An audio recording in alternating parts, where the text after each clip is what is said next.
खूनी कुआं। सीमा गर्मियों की छुट्टियों में अपनी नानी के गांव आई थी। सीमा नानी के घर पहुंचने के बाद अपनी नानी के पैर छूती है और उनसे आशीर्वाद लेती है। तभी उसकी नानी उससे कहती है, इतनी बड़ी हो गई मेरी सीमा, चल जल्दी से हाथ मुंह धो ले, मैं तेरे लिए खाना लगा देती हूँ। भूख लगी होगी ना? हाँ नानी, भूख तो लग रही है मुझे, आपके हाथ के बने हुए पीले दाल और चावल खाने की। कितना टाइम हो गया है मुझे आपके हाथ का बना हुआ दाल चावल खाए हुए।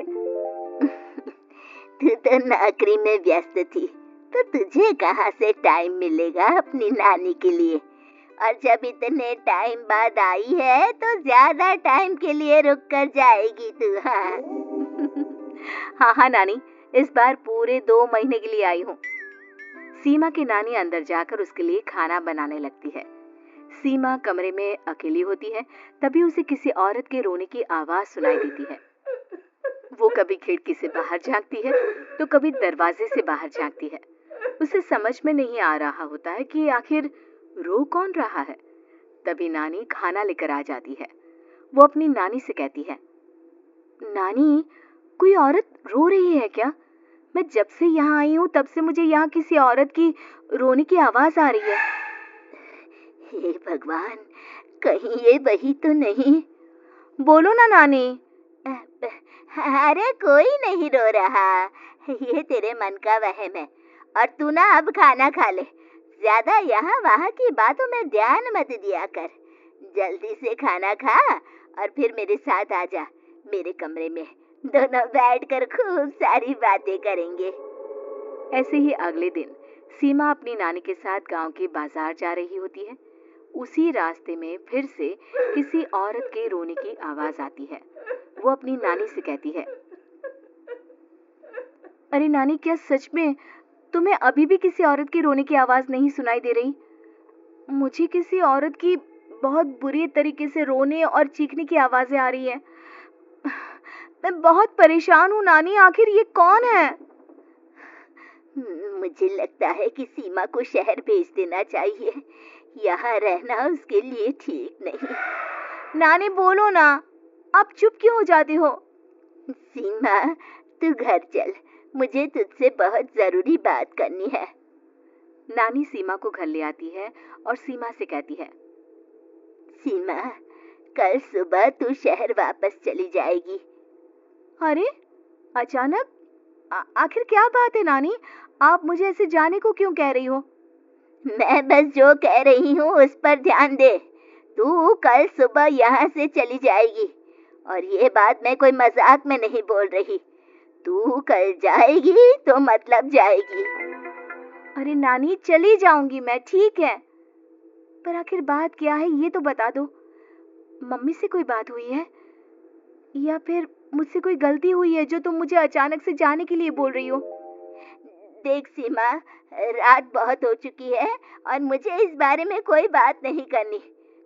चल, अब चल के मेरे साथ सो जा। सुबह की बस पकड़कर तुझे शहर भी तो जाना है। सीमा को अपनी नानी का ऐसा व्यवहार देखकर बहुत ही अजीब लगता है। उसे कुछ समझ में नहीं आ रहा होता है कि आखिर उसकी नानी उसे अचानक से गांव छोड़कर जाने के लिए क्यों कह रही है। ये सारी बातें सोचते सोचते सीमा की आंख लग जाती है और वो अपनी नानी के साथ सो जाती है। ऐसी ही आधी रात को सीमा को फिर से किसी औरत की रोने की आवाज सुनाई देती है। वो उस औरत की आवाज सुनकर बार बार करवटें बदल रही होती है और तभी उसे सपने में भी एक अजीब सी औरत की परछाई दिखाई देती है, जो इतना चीख चीख कर रो रही होती है कि सीमा डरकर उठ जाती है। वो पूरे पसीने पसीने हो रही होती है। वो अपने आसपास देखती है तो घर में बिल्कुल शांति का माहौल होता है। सीमा घबरा जाती है। वो अपनी नानी को जगाने की कोशिश करती है मगर उसकी नानी नहीं जगती। सीमा को फिर से उस औरत की रोने की आवाज सुनाई देती है। आखिरकार सीमा अपने आप को रोक नहीं पाती और वो घर का दरवाजा खोलकर बाहर निकलती है। आखिर ये माजरा क्या है? आज तो मैं पता करके रहूंगी। अब आवाज का पीछा करते हुए सीमा आधी रात को गांव के चौपाल के पास बने कुएं के पास पहुंच जाती है, जहां कुएं के चारों ओर बेड़ियां लगी होती हैं। उन बेड़ियों में लगे हुए ताले के साथ एक लाल रंग का कपड़ा और माता रानी का कलावा बंधा होता है। उस कुएं में से सीमा को किसी के रोने की आवाज आती है। सीमा परेशान हो जाती है। इस कुएं में कौन है? कौन है यहाँ? सुनो, कौन है? कौन रो रहा है? वो चिल्ला चिल्ला कर पूछती है और साथ ही लोगों को जगाने की कोशिश करती है, मगर किसी को भी उसकी आवाज सुनाई नहीं देती। अब सीमा खुद उस कुएं के पास की बेड़ियों और तालों को खोलने की कोशिश करती है और किसी तरह कुछ देर की मशक्कत के बाद सीमा उसको खोल भी देती है। और जैसे ही वो कुआं खोलकर उसके अंदर झांकती है, सीमा उस कुएं में गिर जाती है। इतने में उसकी नानी की नींद भी खुल जाती है और सीमा को पास ना देखकर नानी परेशान हो जाती है। नानी घबराकर पूरे घर में उसे ढूंढने की कोशिश करती है, जिसके बाद उसकी नानी और सभी लोग उस खूनी कुएं के पास जाते हैं और सीमा की नानी कुएं के पास खड़ी होती है। सभी गांव वालों और सीमा की नानी को सीमा के चिल्लाने की आवाज आती है, बचाओ, कोई मुझे बचाओ। मेरी बच्ची, हम आ गए, हम तुझे बचा लेंगे। नानी, मुझे यहाँ बहुत डर लग रहा है।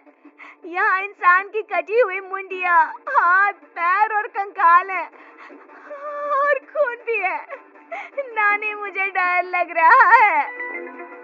आप सब मेरी मदद कीजिए, नहीं तो ये खूनी कुआं मेरी बच्ची को भी खा जाएगा।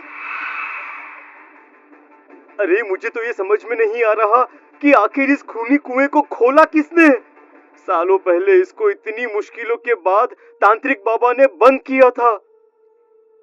अरे पूरा गांव खूनी कुएं के बारे में अच्छे से जानता है, तो कोई भी जानबूझकर तो ऐसा करेगा नहीं। मतलब किसी ने अनजाने में इसे खोल दिया है भैया।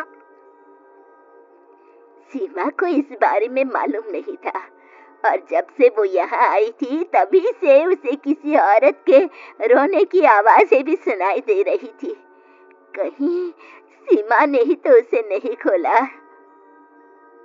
अगर ऐसा है तो फिर सीमा का बचना बहुत मुश्किल है।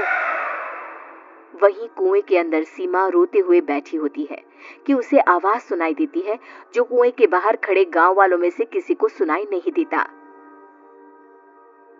आज सालों के बाद मुझे ताजा खून मिलेगा। तेरा खून पीकर आज मैं अपनी प्यास बुझाऊंगा।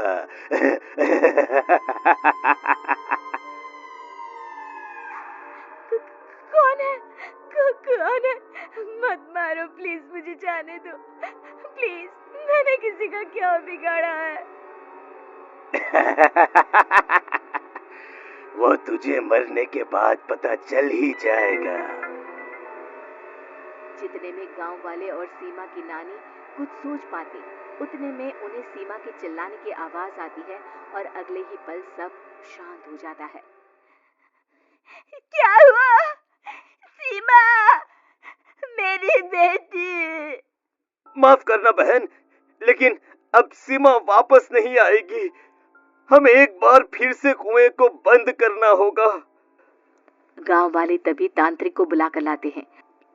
एक बार फिर अपनी शक्ति से तांत्रिक बाबा उस कुएं को हमेशा हमेशा के लिए बंद कर देते हैं और वहां एक बोर्ड लगा दिया जाता है कि यहाँ आना मना है।